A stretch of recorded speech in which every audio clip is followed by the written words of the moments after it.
Vida em comunidade. Que desafio tremendo. Meu nome é Tiago e este é o Pão em Casa.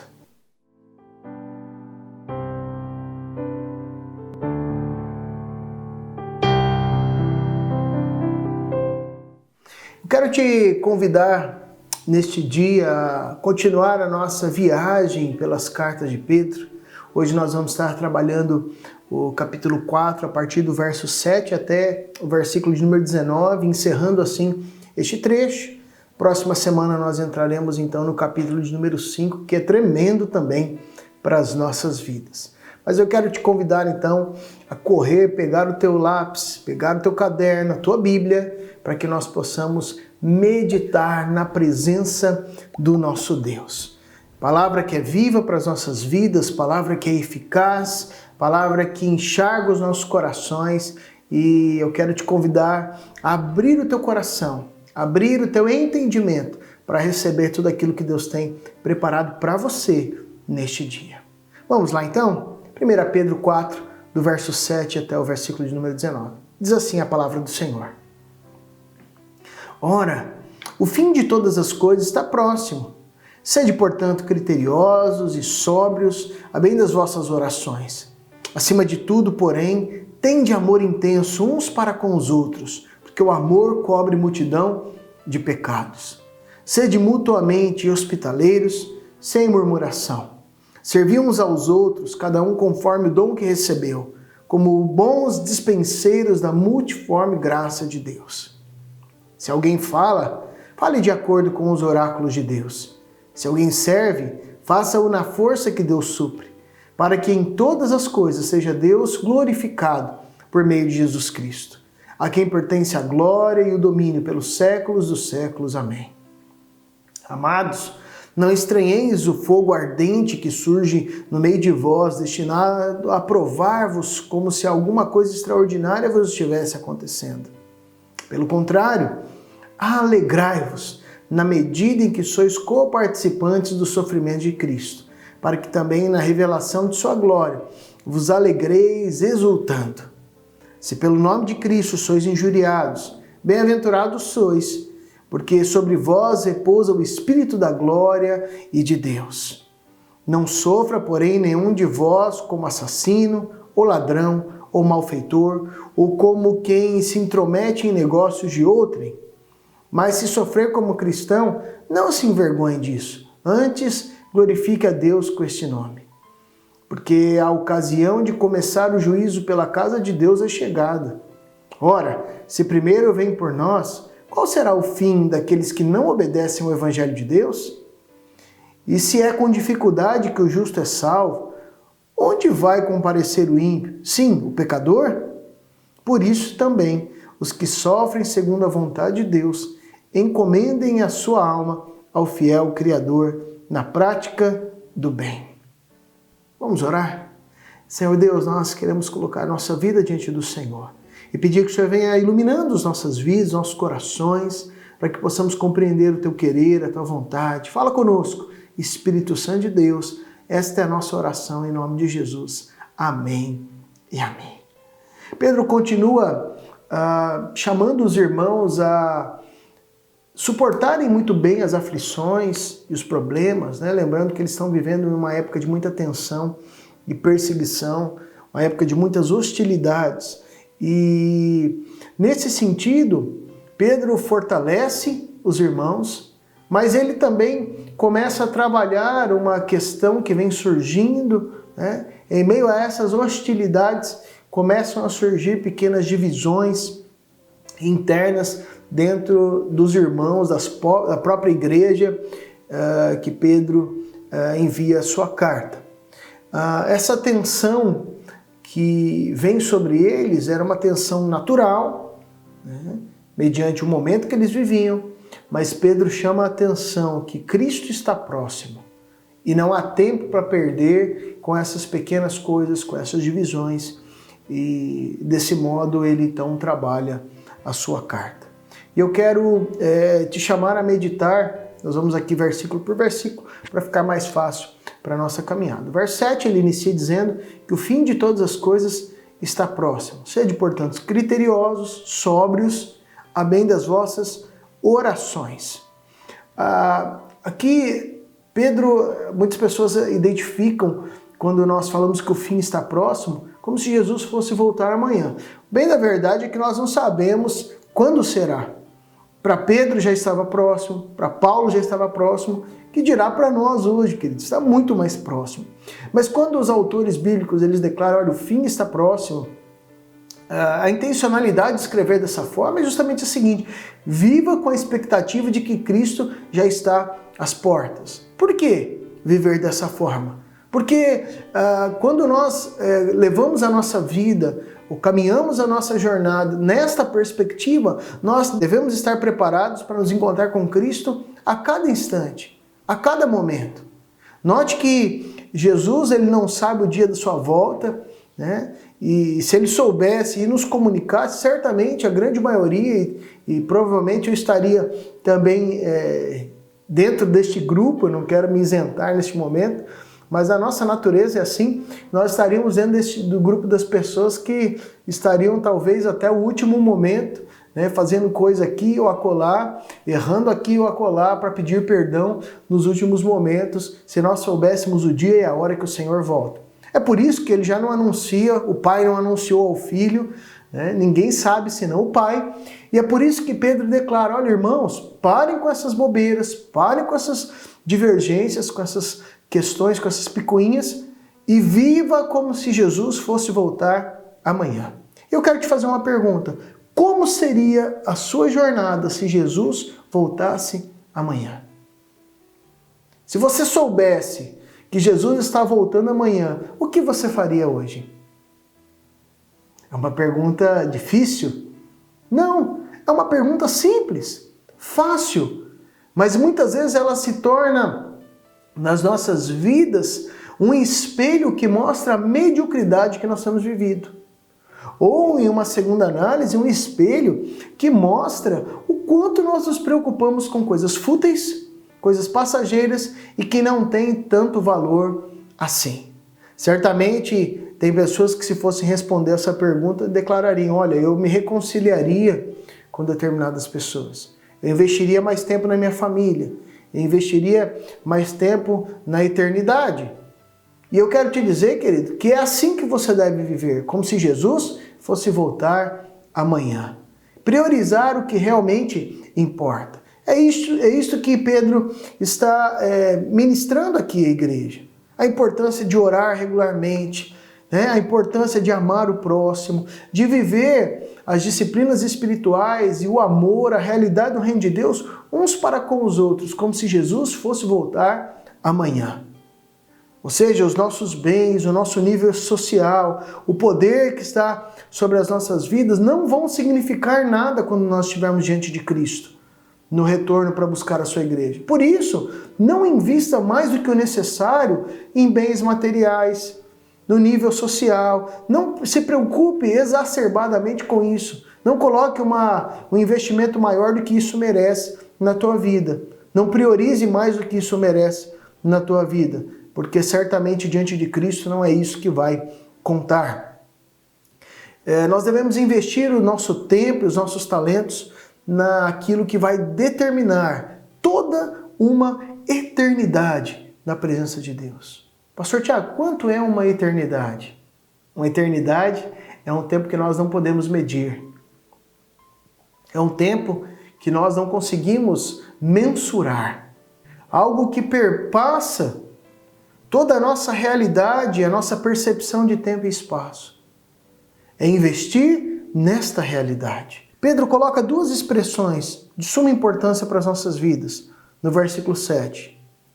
Ele diz que nós devemos viver como se Cristo estivesse voltando, mas de que forma então? Sendo criteriosos e sendo sóbrios. Criteriosos fala de nós aumentarmos então o nosso critério de exame das questões. Quando nós pegamos, por exemplo, um molde, eu me lembro de um irmão da igreja que trabalhava numa empresa onde havia injeção de plásticos ali, né, para fazer baterias, bacias e coisas do gênero. E ali o critério era muito alto quando se estava fazendo o molde para injeção de plástico. Por quê? Porque a tolerância ao erro era mínima. E aqui o que Pedro está dizendo é que vocês devem diminuir a tolerância de vocês ao erro, sendo mais criteriosos, analisando muito melhor as coisas, se preocupando muito mais no que vocês vão investir o tempo de vocês. E não jogar tempo fora. E não ficar vivendo como se o mundo nunca fosse acabar. Jesus está voltando e assim nós devemos aproveitar o nosso tempo, sendo muito mais criteriosos. O segundo momento ele diz que nós devemos ser sóbrios. Né? O contrário de sobriedade é embriaguez. A pessoa que está embriagada muitas vezes não sabe o que faz, fala na hora errada, fala o que não deve, da forma que não deve. Né?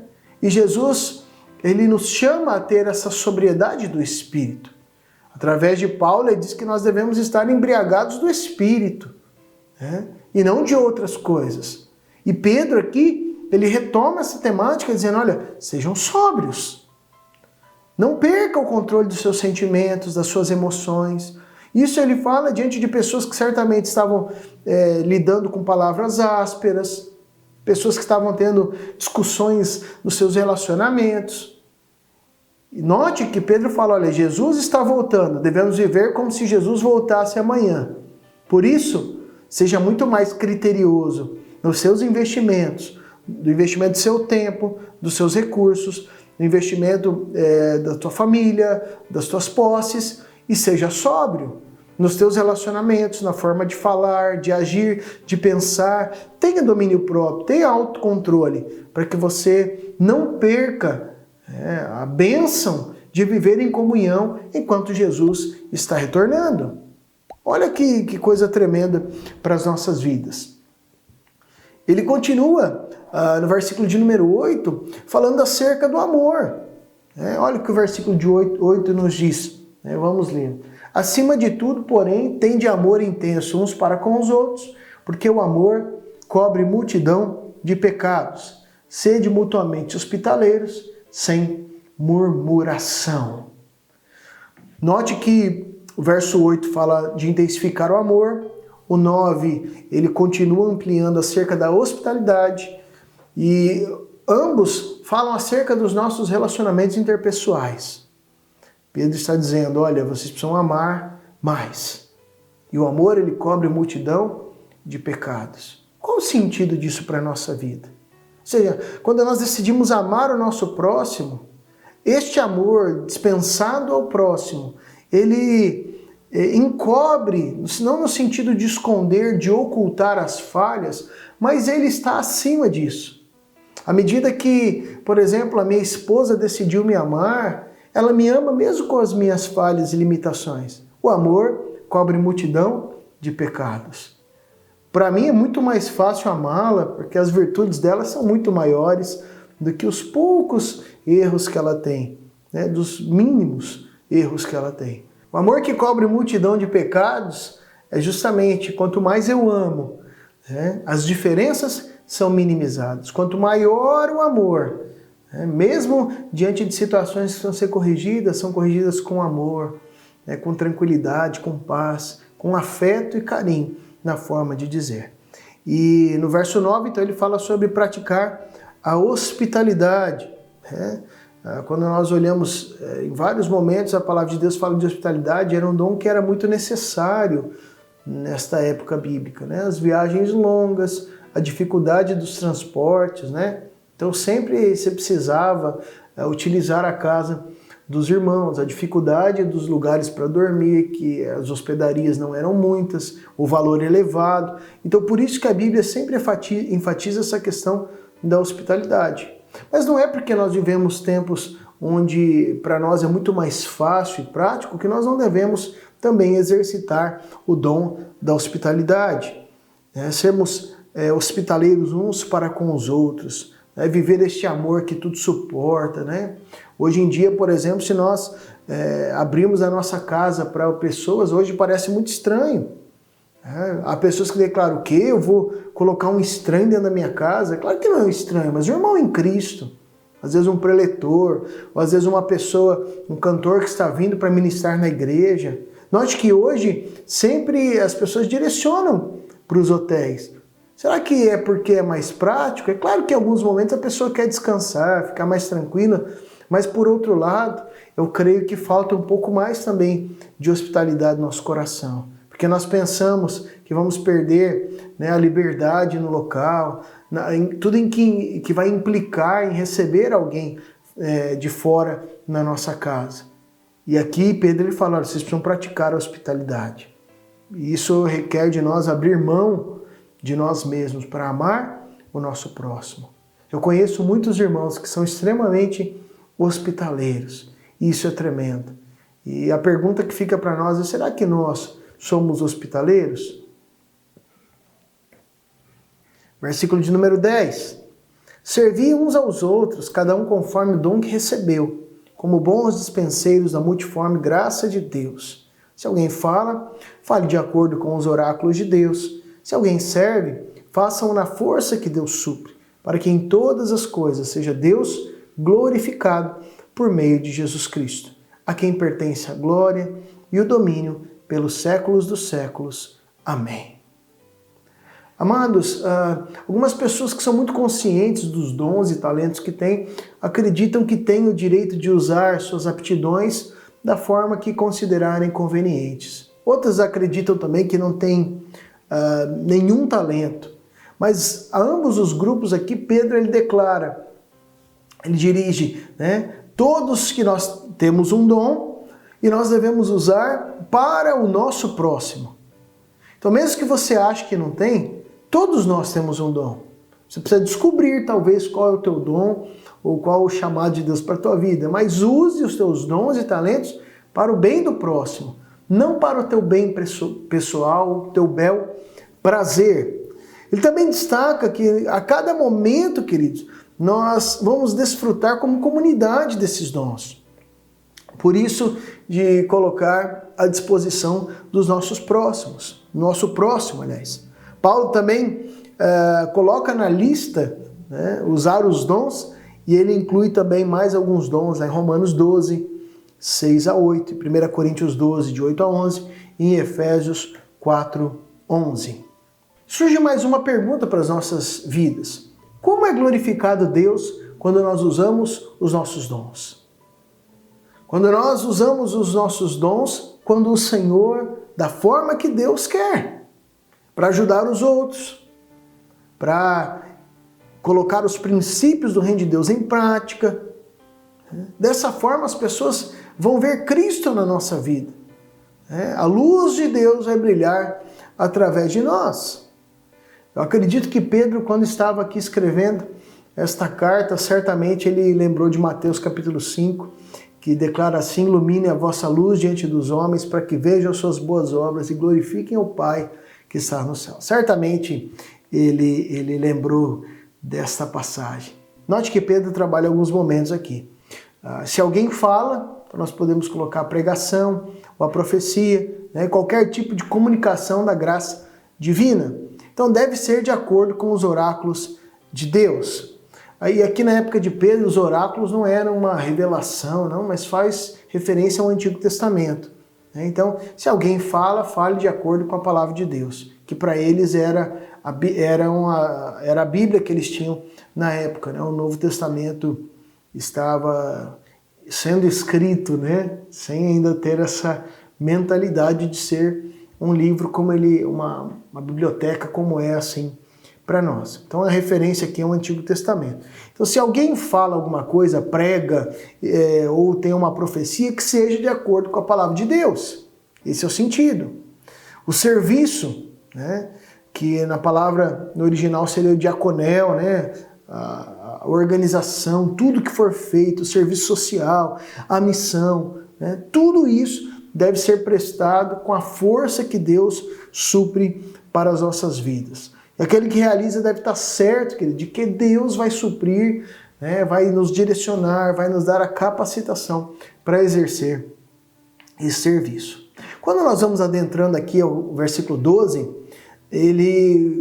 Pedro insere mais um assunto aqui, né, que é justamente ele coloca aqui, não estranheis o fogo ardente que surge no meio de vós, destinado a provar-vos como se alguma coisa extraordinária vos estivesse acontecendo. Pelo contrário, alegrai-vos na medida em que sois coparticipantes do sofrimento de Cristo, para que também na revelação de sua glória vos alegreis exultando. Pastor, por que Pedro fala tanto acerca de sofrimento? Porque a igreja estava sofrendo. Porque o sofrimento humano é alvo de questionamentos acerca do amor de Deus, da misericórdia, se Deus existe ou não, né? E Pedro ele fala, irmãos, sofrimentos são inevitáveis. Não estranheis, não fique perplexos, né? Não deve causar estranheza nos cristãos, né? Passarem por perseguição, sofrimento. Né? Paulo e Barnabé também advertiram os crentes daquela mesma região da Ásia Menor, a realidade de tribulações, está lá em Atos 14. Né? Há uma finalidade para o sofrimento, provar as nossas vidas. Né? Confirma o valor da nossa fé, perseguições, hostilidades, incompreensões da parte daqueles que não são cristãos, representam um teste de qualidade da nossa fé. Seria o ISO aí, o teste do ISO, né, da nossa fé. O ISO 777 aí, da perfeição da nossa fé. É o teste, queridos. Aqueles que não compreendem, quando nos perseguem, quando de alguma forma então tentam chacotear e fazer algo à nossa vida. Em segundo lugar, ele fala, alegrai-vos, né, no versículo 13. Em vez de espanto e revolta, as provações da nossa fé devem trazer alegria, deve suscitar nos nossos corações alegria. Surge uma questão, de que modo o sofrimento, então, ele deve ser enfrentado? É nas provações que o cristão toma parte do sofrimento de Cristo. É um privilégio nós sofrermos por causa de Cristo, nós nos assemelharmos ao próprio Cristo. Isso jamais que deve ser motivo de tristeza, sermos perseguidos por causa do Evangelho, mas sim de regozijo.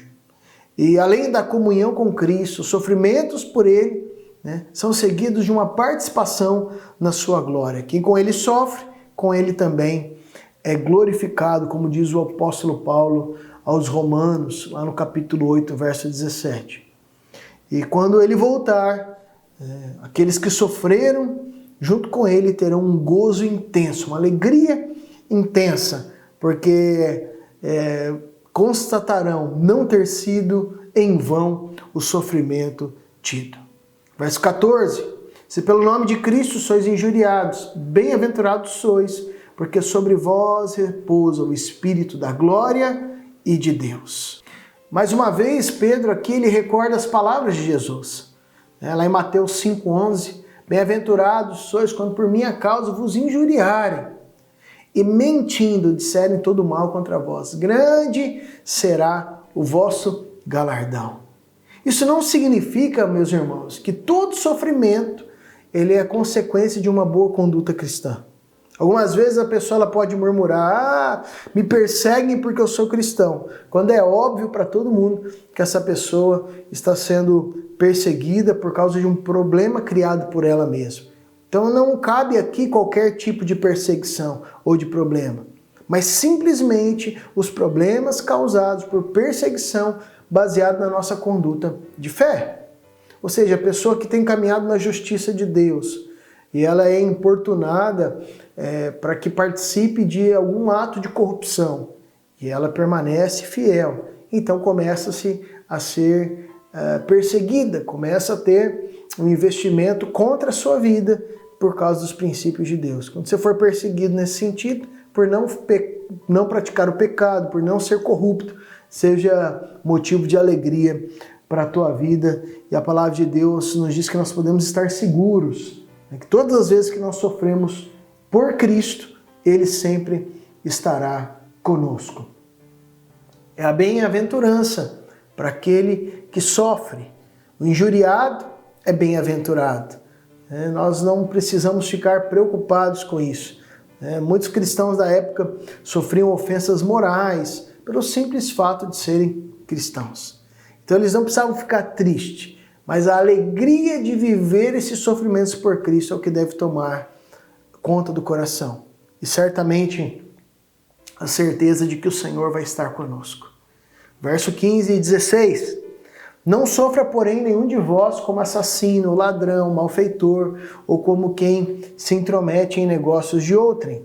Mas se sofrer como cristão, não se envergonhe disso, antes glorifique a Deus com esse nome. Porque a ocasião de começar o juízo pela casa de Deus é chegada. Ora, se primeiro vem por nós, qual será o fim daqueles que não obedecem ao Evangelho de Deus?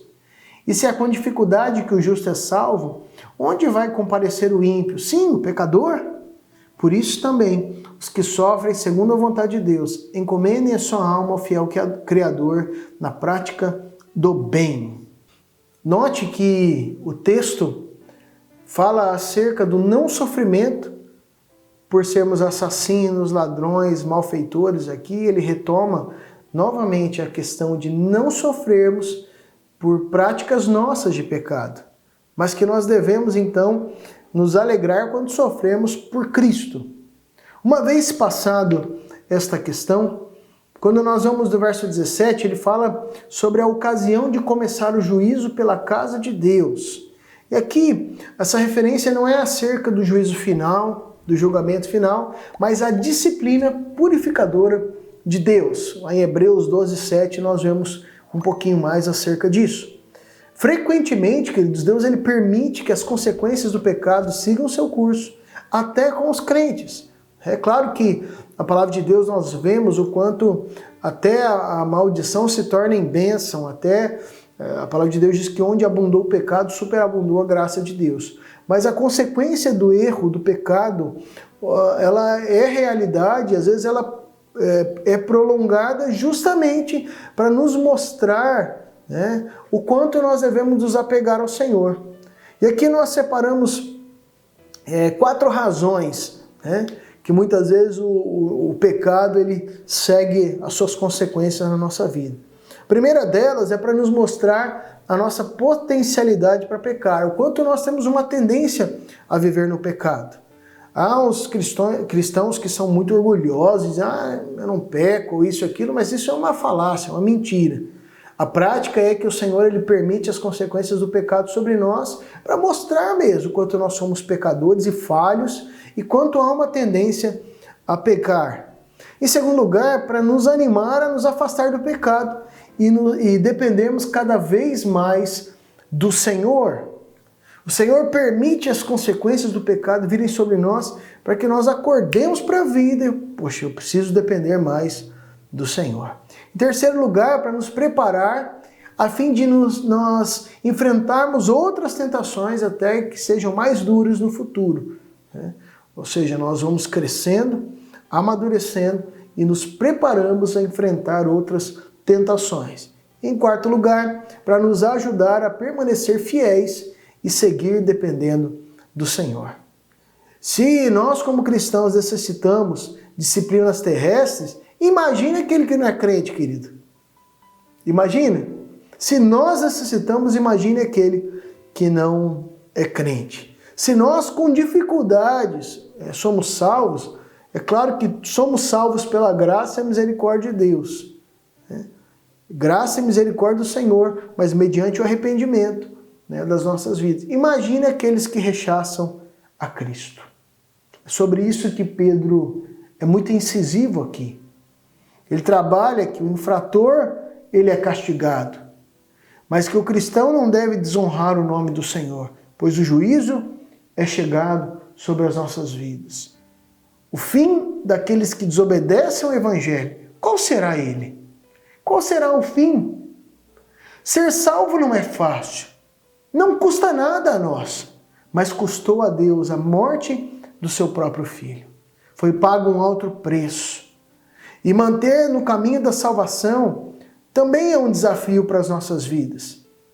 Não no sentido, no mérito de perder a salvação ou de reconquistá-la, porque a salvação depende do Senhor, é graça de Deus derramada sobre nós. Somos chamados, escolhidos pelo Senhor. E viver essa realidade do Evangelho é um desafio para as nossas vidas. Praticar as boas obras não é sinal de salvação, mas todo que é salvo, ele pratica as boas obras na presença do Senhor. E essa é a mesma dificuldade, os desafios que os primeiros cristãos viviam. Continuar perseverantes no caminho da salvação na presença do Senhor. Não desprezar a vontade de Deus, mas esperarem vivendo a realidade de salvação para suas vidas. Por fim, aqui Pedro ele mostra que a iminência do retorno de Cristo deve ser uma grande motivação para as nossas vidas. Esse juízo, dessa purificação que vem de Deus para nós, e também esse retorno que Pedro trabalha lá no início, né, da vinda de Cristo, deve ser motivação suficiente para nós caminharmos nesta realidade. Enquanto nós aguardamos, querido, o retorno de Cristo, nós devemos viver esta realidade do Evangelho. Nós sermos sóbrios, né, aproveitando muito bem o nosso tempo, não perdendo tempo com coisas banais e passageiras, mas vivendo a realidade do Evangelho, amando o nosso próximo como a nós mesmos, servindo uns aos outros com os dons que Cristo tem nos dado. Ele está às portas para buscar a sua igreja. Quando ele vem, não sei, mas viva como se Cristo voltasse amanhã. Senhor Deus, nós te louvamos por este momento tão especial de compartilhar da tua palavra. O Senhor nos ajude a viver esta realidade de fé e prática na tua presença. O Senhor esteja abençoando os nossos relacionamentos e as nossas vidas. Em nome de Jesus, amém. Amém. Meu querido, curta, compartilhe, né? Assinale o sininho das notificações para você receber tudo aquilo que Deus tem preparado para a tua vida através das ministrações deste canal. Se você ainda não é inscrito, se inscreva, por favor, para que nós possamos estar juntos e compartilhe com o máximo de pessoas nas suas redes sociais, com seus amigos, para que a palavra de Deus alcance o maior número de corações. Que Deus te abençoe, fique na paz e na graça do Senhor Jesus.